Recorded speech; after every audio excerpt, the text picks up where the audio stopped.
Everyone, आज की इस वीडियो में हम करेंगे क्लास 4th हिंदी रिमझिम एनसीईआरटी का चैप्टर 7 जिसका नाम है दान का हिसाब। इसकी लेंथ थोड़ी ज़्यादा थी इसलिए हमने इसे कुछ पार्ट्स में डिवाइड किया है, यानी इसे हम वन वीडियो में डिस्कस नहीं करेंगे। एक था राजा जी लगभग कपड़े पहनकर यूं तो हजारों रुपए खर्च करते रहते थे, पर दान के वक्त उनकी मुट्ठी बंद हो जाती थी। राजसभा में एक से एक नामी लोग आते रहते थे, लेकिन गरीब, दुखी, विद्वान, सज्जन इनमें से कोई भी नहीं आता था, क्योंकि वहाँ पर बिल्कुल सत्कार नहीं होता था। एक बार उस देश में अकाल पड़ गया। पूर्वी सीमा के लोग भूखे प्यासे मरने लगे। राजा के पास खबर आई। वे बोले, यह तो भगवान की मार है, इसमें मेरा कोई हाथ नहीं है। लोगों ने कहा, महाराज, राज भंडार से हमारी सहायता के लिए कृपा करें, जिससे हम लोग दूसरे देशों से अनाज खरीदकर अपनी जान बचा सकें।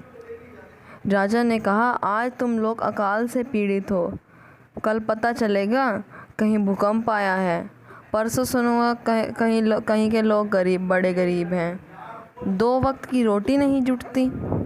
इस तरह सभी की सहायता करते करते जब राज भंडार ख़त्म हो जाएगा तो खुद मैं ही दिवालिया हो जाऊंगा।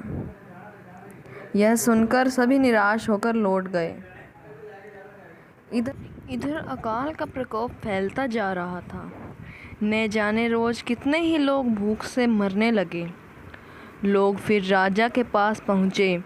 उन्होंने राजसभा में गुहार लगाई, दुहाई महाराज, आपसे कुछ नहीं चाहते, सिर्फ 2000 रुपये हमें दे दें, हम आधा पेट भरकर ही जिंदा रह जाएंगे। राजा ने कहा, 10,000 रुपये भी क्या तुम्हें कम लगते हैं? और इतने कष्ट से जीवित रहकर लाभ ही क्या है?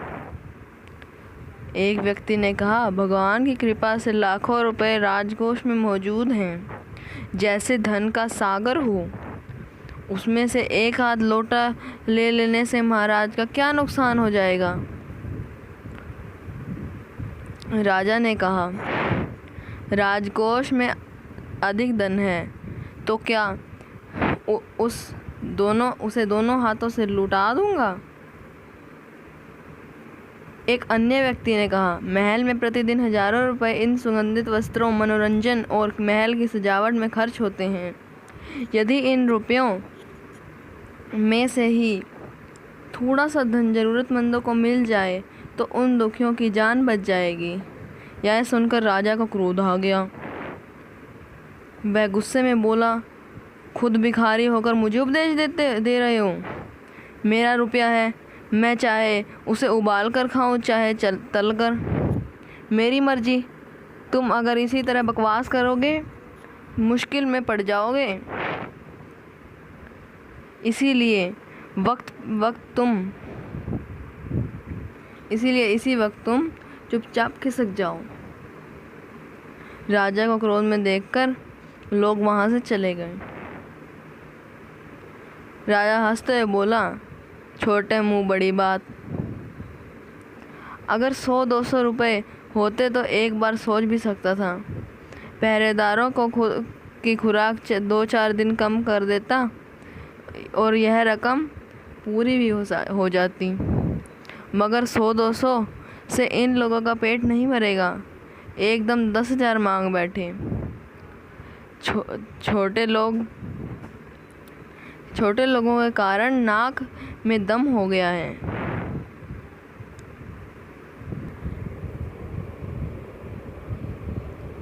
यह सुनकर वहां उपस्थित लोग हा हो कर रह गए, मगर मन ही मन उन्होंने भी सोचा, राजा ने यह ठीक नहीं किया। जरूरतमंदों की सहायता करना तो राजा का कर्तव्य है। 2 दिन बाद न जाने कहां से एक बूढ़ा सन्यासी राजसभा में आया। उसने राजा को आशीर्वाद देते हुए कहा, दाता कर्ण महाराज, बड़ी दूर से आपकी प्रसिद्धि सुनकर आया हूँ। सन्यासी की इच्छा भी पूरी कर दें। अपनी प्रशंसा सुनकर राजा बोला, जरा पता तो चले कि तुम्हें क्या चाहिए। यदि थोड़ा कम मांगो तो शायद मिल भी जाए। सन्यासी ने कहा, मैं तो सन्यासी हूँ, मैं अधिक धन का क्या करूँगा। मैं राजकोष से 20 दिन तक मामूली शिक्षा प्रतिदिन लेना चाहता हूँ। मेरी भिक्षा लेने का नियम इस प्रकार है, मैं पहले दिन जो लेता हूँ, दूसरे दिन उसका दुगना, तीसरे दिन उसका दुगना, फिर चौथे दिन उसका दुगना। तो इसीलिए प्रतिदिन दुगना लेता जाता हूँ।